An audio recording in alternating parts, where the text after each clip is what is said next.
Ma'am, देश भर से जो तस्वीरें सामने आ रही हैं, कोई ऐसा राज्य अब नहीं बचा है जहां पर कोरोना ने पैर नहीं पसार लिए हैं। इतनी भयावह स्थिति जो है हिंदुस्तान की, इससे पहले नहीं दिखाई दे रही थी। और जो चीख पुकार है लोगों की, वो छुपाई नहीं छुप रही है। आपकी पहली प्रतिक्रिया इस हालात के ऊपर जानना चाहूंगा। प्रियंका जी, क्या देख रही हैं, क्या सोच रही देखिए, सबसे पहले तो मैं कहना चाहूंगी कि जो जैसे आपने कहा, एक भयावह स्थिति पैदा हो चुकी है। हर घर में किसी ना किसी को कोरोना हुआ है, कोई ना कोई संक्रमित है। हर परिवार के सामने ये स्थिति पैदा हो रही है कि किस तरह से हम मेडिकेशन दिलवाएं, किस तरह से हॉस्पिटल में बेड दिलवाएं, किस तरह से ऑक्सीजन उपलब्ध होगा। डॉक्टर्स, नर्सेस दिन रात काम कर रहे हैं, और दिन रात काम करने के बावजूद, अस्पतालों के सारे रिसोर्सेज को लगवाने के बावजूद भी इतना बोझ आ रहा है कि संभला नहीं जा रहा है। तो इतनी इतनी भयावह स्थिति है। इस समय हम सबको, पूरे देश को एकजुट होकर इस स्थिति का सामना करना पड़ेगा। और चाहे किसी भी राजनीतिक पार्टी के हों, चाहे किसी भी व्यापार में कुछ भी हो, जिस तरह, हर तरह से हमें मदद करनी चाहिए। हर जने को अपने स्तर पर जो भी वो कर सकता है किसी और की मदद करने के लिए, किसी और के लिए सपोर्ट बनने के लिए, वो हमें करना चाहिए। तो मैं तो सबसे पहले तो धन्यवाद देना चाहती हूँ कि जितने भी डॉक्टर्स हैं, नर्सेज हैं, जो दिन रात काम कर रहे हैं, उनकी भी परिस्थितियां बहुत ही मुश्किल हैं। उनके परिवार भी उनके बारे में बहुत ही वरिड होंगे। और मैं सबसे पहले तो उनको धन्यवाद देना चाहती हूँ, और उन सबको धन्यवाद देना चाहती हूँ जो आज फ्रंट लाइंस पे इस देश के लिए लड़ रहे हैं। और मैं देशवासियों को कहना चाहती हूँ कि हम सब आपके साथ हैं इस लड़ाई में। हम इकट्ठे हैं, साथ हैं, और हम पूरी तरह से जो भी कर सकते हैं आपकी मदद करने के लिए मौजूद हैं। हौसला रखिए। सबके सामने एक बहुत बड़ा संकट है। इस समय जितना पॉजिटिव रह सकते हैं, जितना हम एक दूसरे को मदद कर सकते हैं, अपने परिवार के सदस्यों को जितना हम हौसला दे सकते हैं, उतना ही अच्छा रहेगा सबके लिए। और ऐसे ही हम इस महामारी का सामना कर सकेंगे। मैम, ये पहली वेव जो है वो दूसरी पहली वेव जो निकल के गई और अब दूसरी वेव जो आई है, ये और ज्यादा घातक है। मौत का आंकड़ा बढ़ रहा है लगातार, 2.5 लाख 3 लाख तक जो है केसेस पहुंच रहे हैं। और डबल अटैक कर रहा है ये वायरस। तो तैयार होके आया है।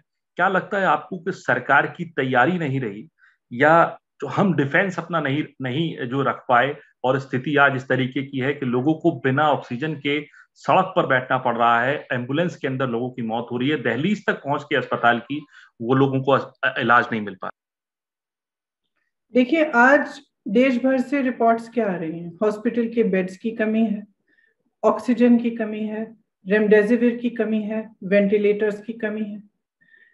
सब जगह से यही रिपोर्ट्स आ रही हैं। अब अगर हमने ठीक तरह से प्रेपरेशन किया होता, अगर हमने तैयारी की होती, तो फर्स्ट वेव और सेकंड वेव के बीच में हमारे पास कई महीने थे कि हम इसके लिए हम तैयारी कर सकते थे। कैसे? हमारा देश जो है ऑक्सीजन का सबसे बड़ा मैन्युफैक्चरर है। India's production capacity for oxygen is one of the largest in the world. फिर ऑक्सीजन की कमी क्यों हो रही है?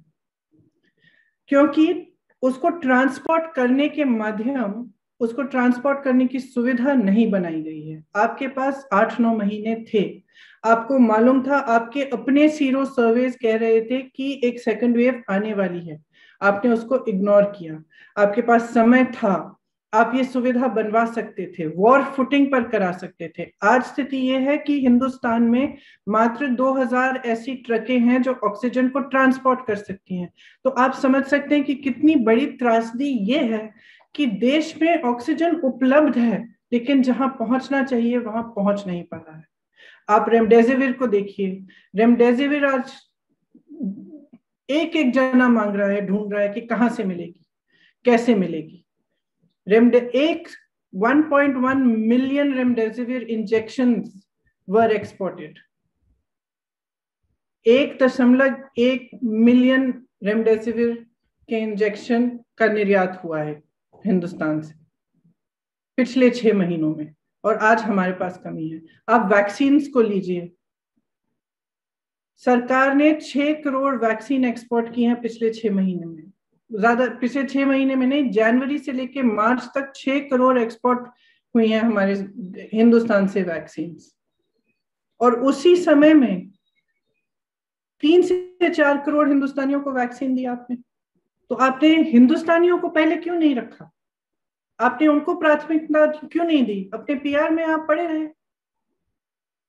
और हमें हर रोज टीवी पे दिख रहा था कि मॉरिशस जा रही है, नेपाल जा रही है वैक्सीन। आपने 6 करोड़ वैक्सीन एक्सपोर्ट की, और हिंदुस्तानी लोगों को आपने 3 से 4 करोड़ तक उसी समय में आपने सिर्फ उतना वैक्सीन दिया।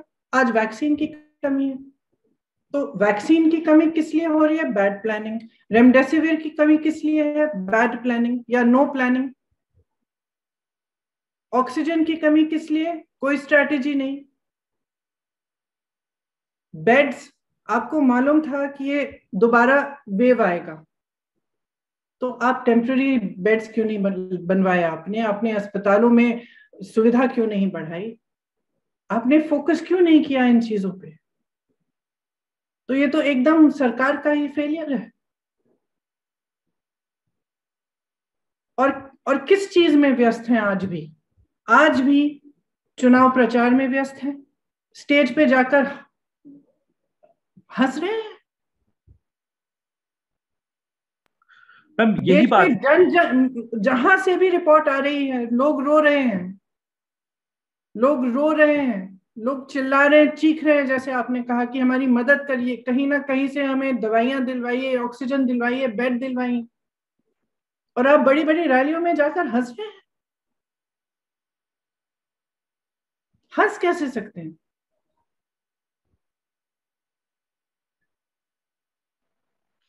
मैम यही यही मेरा सवाल है कि चुनावी रैलियों को क्यों नहीं कोरोना छू रहा है, या उन राज्यों आप में। कैसे कह सकते हैं कि नहीं छू रहा है? कोई जाके चुनावी रैलियों में टेस्ट करा रहा है? कोई चेक कर रहा है कि इतनी बड़ी भीड़ इकट्ठी हो रही है, 40,000 लोग, 30,000 लोग इकट्ठे हो रहे हैं? आपने अभी तक नहीं किया, अब तो करिए, अब तो रोकिए। जब ये संक्रमण इतना बढ़ गया है, आप यूपी के आंकड़े देखिए, 4 तारीख या 5 तारीख से 16 तारीख तक 7 गुना संक्रमण बढ़े हैं। तो इसी तरह से पूरे देश में बढ़ रहे हैं, और जब इतना बढ़ रहा है तब तो रुक जाइए ना। उत्तर प्रदेश के अंदर लगातार आंकड़े बढ़ रहे हैं, जबकि टेस्ट की संख्या नहीं बढ़ी है। और सबसे ज्यादा जो जो अभी हम असेसमेंट लगती है, वो ये लगती है कि पहली वेव में ये संक्रमण, ये वायरस सिटीज में था, आज ये देहात तक पहुंच गया है। शायद ही कोई ऐसा जिला बचा है उत्तर प्रदेश का जहां से नंबर्स ना बढ़ रहे हों, और टेस्टिंग ना होने की बात, एडमिशन ना होने की बात, और ऑक्सीजन ना होने की बात सामने आ रही हो। तैयारियों को कैसे देखती हैं आप उत्तर प्रदेश सरकार की, और उनके दावों को कैसे देखती हैं? तो वो कह रहे हैं कि हम लोग टेस्टिंग बढ़ा रहे हैं, पूरी तरीके से सरकार मुस्तैद है। देखिए, उनके दावों के बारे में तो कम ही बोला जाए, क्योंकि उन्हीं का जो सीरो सर्वे है उसके मुताबिक, जो अक्टूबर नवंबर के समय का सीरो सर्वे है, उसके मुताबिक 5 करोड़ लोगों को तकरीबन, उन्होंने कहा था 5 करोड़ लोग कांटेक्ट आए हैं, इस वायरस के कांटेक्ट में आए हैं उस समय। और उन्होंने रिकमेंडेशन दिया था कि टेस्टिंग आप एकदम रैंप अप कर लीजिए, ज्यादा से ज्यादा बढ़ा दीजिए। सरकार, यूपी सरकार ने क्या किया? यूपी सरकार ने 70% एंटीजन टेस्टिंग शुरू की। मतलब है कि जो एक्चुअल टेस्ट है, जो आरटीपीसीआर का टेस्ट है, वो सिर्फ 30% हो रहा है आज यूपी में। उस समय उन्होंने क्यों नहीं बढ़ाया? उसको बढ़ाने के बजाय एंटीजन टेस्ट क्यों शुरू किया? अपने आंकड़ों को कम करने के लिए। आज भी प्राइवेट लैब्स में तरह तरह के रिपोर्ट आ रहे हैं हर जगह से कि प्राइवेट लैब्स को कहा गया है कि आप टेस्टिंग बंद करिए। किस लिए? किस लिए? टेस्टिंग से ही तो जान बचेगी। तो क्या जनता की जान महत्वपूर्ण है, लोगों की जान महत्वपूर्ण है, कि फिर आपके आंकड़े महत्वपूर्ण है? कि आपकी सरकार की इमेज महत्वपूर्ण है। तो देखिए, ये समय है, यूपी में कोई अलग स्थिति नहीं है पूरे देश से, सिर्फ ये है कि और भी भयानक स्थिति है। बट जो प्लानिंग स्ट्रैटेजी की जो स्थिति है वही है जो केंद्र सरकार की है, मतलब कि की ही नहीं गई है। ना बेड्स उपलब्ध कराए इन्होंने, महीने पड़े थे। स्टेडियम्स हैं आपके पास, इतनी सुविधाएं हैं, वो सुविधाएं आपने बेड्स को इंक्रीज करने के लिए क्यों नहीं डाली? आपने ऑक्सीजन का सप्लाई इंक्रीज करने के लिए क्यों नहीं किया?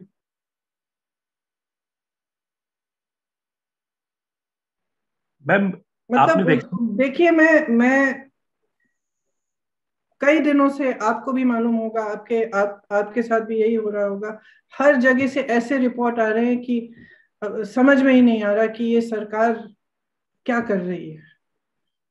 शमशान घाटों पर इतनी भीड़ लगी हुई है, लोग कूपन्स लेके खड़े हुए हैं।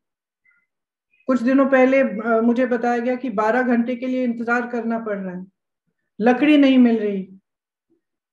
मतलब ये स्थिति आ गई कि हम लोग सोच रहे थे कि किस तरह से हम मदद करें, क्या हम किसी भी तरह से कोई लकड़ी उपलब्ध करा सकते हैं, कुछ कर सकते हैं। और हम खुद सोच रहे हैं कि हम क्या करें इस स्थिति में। जो सरकार को करना चाहिए था, सरकार नहीं कर रही है। जब ये बाहर बात निकली, जब एक वीडियो निकला कि ये हो रहा है कि इतने सारे शव जलाए जा रहे हैं लखनऊ के शमशान घाट पे, तो इन्होंने क्या किया? स्टील की शीटिंग लगानी शुरू कर दी। किससे छिपा रहे हैं? पब्लिक तो देख रही, पब्लिक तो जी रही है ना, पब्लिक त्राही है। अस्पतालों के बाहर बैठ के रो कौन रहा है? तो आप पब्लिक से क्या छुपाना चाहते हैं? इस समय मैं, देखिए, पूरी सकारात्मक तरह से ये कह रही हूँ, मैं बिल्कुल क्रिटिसिज्म के तौर पर नहीं कह रही हूँ, मैं सकारात्मक तरह से, कंस्ट्रक्टिव तरह से ये कह रही हूँ, भगवान के लिए सरकार कुछ करे।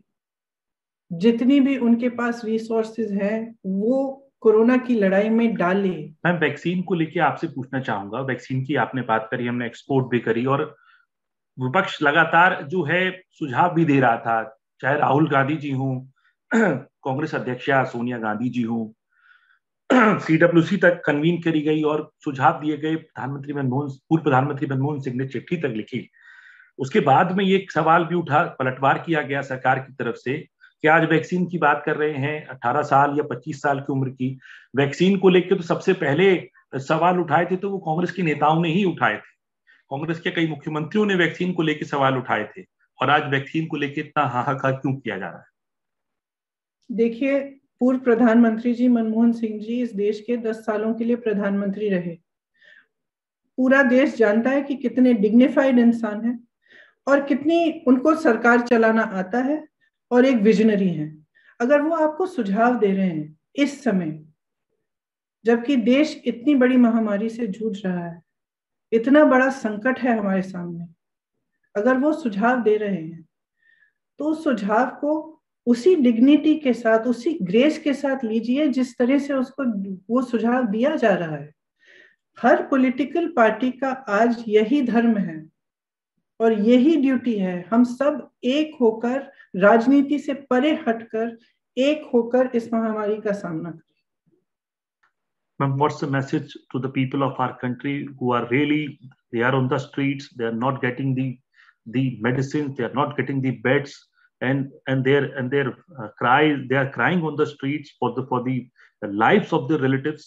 What is the Congress Party and as an organization, what you will contribute, what your party will contribute to the people to help them in this hour of crisis, ma'am? See, in whichever form we can help, we are ready to help. Whether it's cooperating with the government, constructively offering suggestions, raising issues that matter to the people. I'm happy to see that some issues that were raised actually were implemented by the government.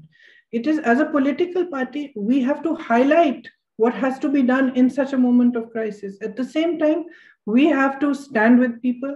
People have to know that we care and we are there. And in every state, every district, there are Congress workers. At least I am in charge of UP. I know that in UP, every moment we are answering and we are trying our very best, our level best to help in every possible way we can, whether it is hospital admissions, helping with patients, helping with anything possible, we are doing it. Ma'am, before signing off, just want to ask one thing, because the virus has reached your home also. Mr. Rahul Gandhi has tested positive. How is he doing now? And how are you feeling about what about him, that he should get be recovered as soon as possible, ma'am? Well, he's got a bit of fever, but he's doing fine. And so far, he seems to be doing all right so far. So he's physically fit and healthy. So I hope that he will be all right. But yes, of course, I am worried about him. Thank you very much, ma'am, for giving us time, ma'am.